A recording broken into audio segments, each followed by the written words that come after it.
Fosu. Odo broni.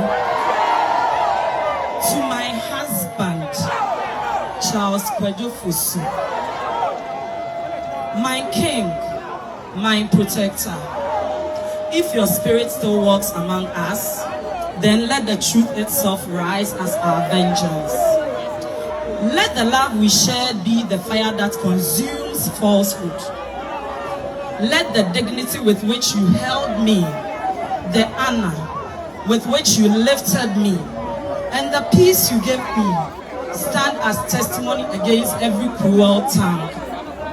I will not bow to their malice. I will not let their venom stain the memory of what we were. You treated me like a queen. You gave me a family.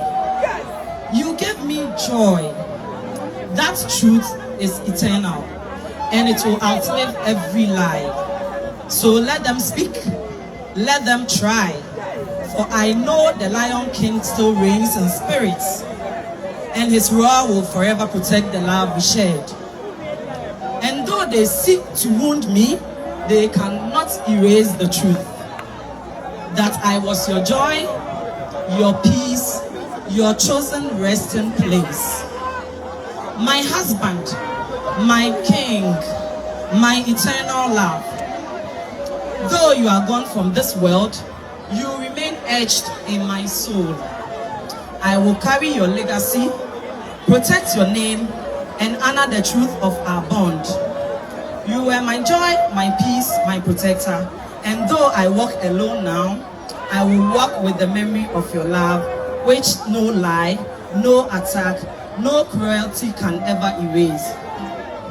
I am grateful for the love that we shared and our 6 beautiful blessings. I know they will forever miss you.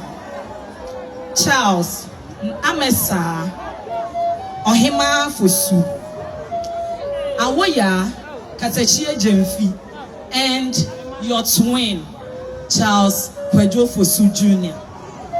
Rest, my Lion King. Rest knowing that your Odo broni will never let your story be forgotten.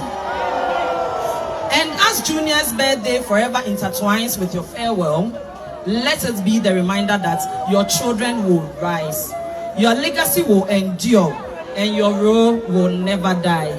Rest in peace, my love. Yes. Life is short. I want you something. Already now, 2025.